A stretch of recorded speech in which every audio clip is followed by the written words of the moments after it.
എല്ലാ കൂട്ടുകാർക്കും നമസ്കാരം. നമ്മുടെ പുതിയ വീഡിയോയിലേക്ക് സ്വാഗതം. ഇന്നത്തെ നമ്മുടെ വീഡിയോ കാറ്ററിംഗുകാർ ഓർഡർ അനുസരിച്ച് തയ്യാറാക്കി കൊടുക്കുന്ന വളരെ രുചികരമായിട്ടുള്ള നല്ലൊരു മീൻകറിയാണ്. ഈ ഒരു മീൻകറി തയ്യാറാക്കി എടുക്കാനായിട്ട് ഞാനിവിടെ എടുത്തിട്ടുള്ളത് മാച്ചാനാണ്. വളരെ രുചികരമാണ് ഈ ഒരു കറി കഴിക്കാനായിട്ടും. അതുപോലെ തന്നെ കാറ്ററിംഗുകാർ ഓർഡർ അനുസരിച്ച് കറി തയ്യാറാക്കി കൊടുക്കുമ്പോൾ ഇത് തലേ ദിവസം തന്നെയാണ് തയ്യാറാക്കി വെക്കുന്നത്. അപ്പോഴാണ് കറിയിലേക്ക് ഉപ്പും പുളിയൊക്കെ കറക്റ്റായിട്ട് തന്നെ പിടിച്ചു കിട്ടുന്നതും. മീൻകറി തലേ ദിവസം തന്നെ തയ്യാറാക്കി വെക്കുമ്പോൾ ഒരു തരി പോലും കേടാവാതിരിക്കാനും വേണ്ടിയിട്ട് ഒരു പ്രത്യേക രീതിയിൽ തന്നെയാണ് ഈ ഒരു മീൻകറിയുടെ പാചകവും. ഇതുപോലൊരു മീൻകറി നിങ്ങൾ ഇതുവരെയും തയ്യാറാക്കിയിട്ടില്ലെങ്കിൽ തീർച്ചയായിട്ടും നമ്മുടെ ഈ ഒരു വീഡിയോ കണ്ടതിന് ശേഷം തയ്യാറാക്കി നോക്കാൻ മറക്കല്ലേ. തയ്യാറാക്കി നോക്കുമ്പോൾ നിങ്ങൾക്ക് ഈ കറിയുടെ സ്വാദ് ഇഷ്ടപ്പെടുവാണെങ്കിൽ ഇന്ന് നിങ്ങൾക്ക് കിട്ടിയ ഈ ഒരു അറിവ് നിങ്ങളുടെ കൂട്ടുകാരിലേക്ക് ഒന്ന് ഷെയർ ചെയ്ത് കൊടുക്കാനും മറക്കല്ലേ.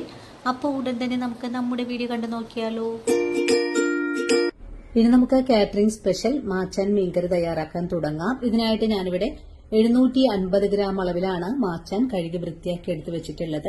1 കിലോ മീൻ ഉണ്ടായിരുന്നു, അത് വെട്ടിക്കഴുകി അതിന്റെ കുറച്ച് ഭാഗങ്ങളൊക്കെ മാറ്റി വന്നപ്പോഴേക്കും 750 ഗ്രാം അളവിലേക്ക് മാറിയിട്ടുണ്ട്. ഇനി നമുക്കിതിന് വേണ്ടിയിട്ടുള്ള മറ്റുള്ള ചേരുവകൾ എന്തൊക്കെയാണെന്ന് നോക്കാം. നമ്മളിന്ന് തേങ്ങാരച്ച മീൻകറിയാണ് തയ്യാറാക്കി എടുക്കാൻ പോകുന്നത്. അതിനായിട്ട് ഞാനിവിടെ 1/2 മുറി നാളികേരം എടുത്തിട്ടുണ്ട്. 1 ടേബിൾ സ്പൂൺ അളവില് എരിവെള്ള മുളക് പൊടി എടുത്തിട്ടുണ്ട്. 1/2 സ്പൂൺ അളവില് മല്ലിപ്പൊടി, 1/4 ടീസ്പൂൺ അളവില് മഞ്ഞൾപ്പൊടി. ഇത്രയും പൊടികളാണ് നമ്മളിപ്പോ എടുത്തു വെച്ചിട്ടുള്ളത്. മീൻകറി തയ്യാറാക്കുമ്പോൾ നല്ല സ്വാദ് കിട്ടുന്നതിനായിട്ട് നമുക്ക് കൊച്ചുള്ളിയാണ് കൂടുതൽ ആവശ്യമായിട്ടുള്ളത്. ഇതിനായിട്ട് ഞാൻ ഇവിടെ 100 ഗ്രാം അളവിലാണ് കൊച്ചുള്ളി എടുത്തിട്ടുള്ളത്. അതുപോലെ 1 കഷ്ണം ഇഞ്ചിയും 5-6 പച്ചമുളകും എടുത്തു വെച്ചിട്ടുണ്ട്. ഇനി നമുക്കൊരു പാൻ അടുപ്പിലേക്ക് വെച്ചു കൊടുക്കണം. ഇനി ചൂടായ പാനിലേക്ക് കുറച്ച് വെളിച്ചെണ്ണ ഒഴിച്ചു കൊടുക്കാം. വെളിച്ചെണ്ണ ചൂടായി വരുമ്പോഴേക്കും നമുക്കിതിലേക്ക് ഇത്രയും അളവില് ഉലുവയാണ് ചേർത്ത് കൊടുക്കേണ്ടത്. കൂടുതൽ അളവിൽ ചേർക്കേണ്ട ആവശ്യമില്ല.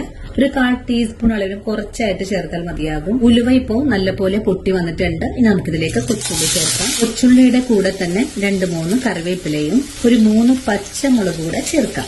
ഇനി ഇതെല്ലാം കൂടി ചേർത്ത് നല്ലോണം ഒന്ന് വഴറ്റിയെടുക്കാം. കാറ്ററിംഗുകാരൊക്കെ ഓർഡറൊക്കെ കിട്ടുന്ന സമയത്ത് ഇതുപോലെയാണ് കറി തയ്യാറാക്കി എടുക്കുന്നത്.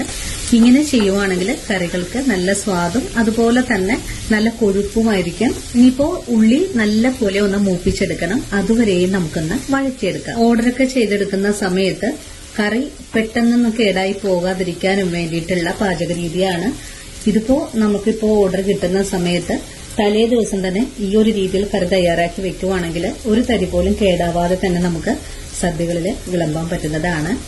ഈ ഉള്ളി ഒന്ന് മുരിഞ്ഞു വരട്ടെ. അങ്ങനെ നമ്മുടെ കൊച്ചുള്ളി നല്ലോണം തന്നെ മൂപ്പായി വന്നിട്ടുണ്ട്. ഇനി ഫ്ലെയിം അങ്ങ് കുറച്ച് വെച്ചു കൊടുക്കാം. ഫ്ലെയിം കുറച്ച് വെച്ചു കൊടുത്തതിന്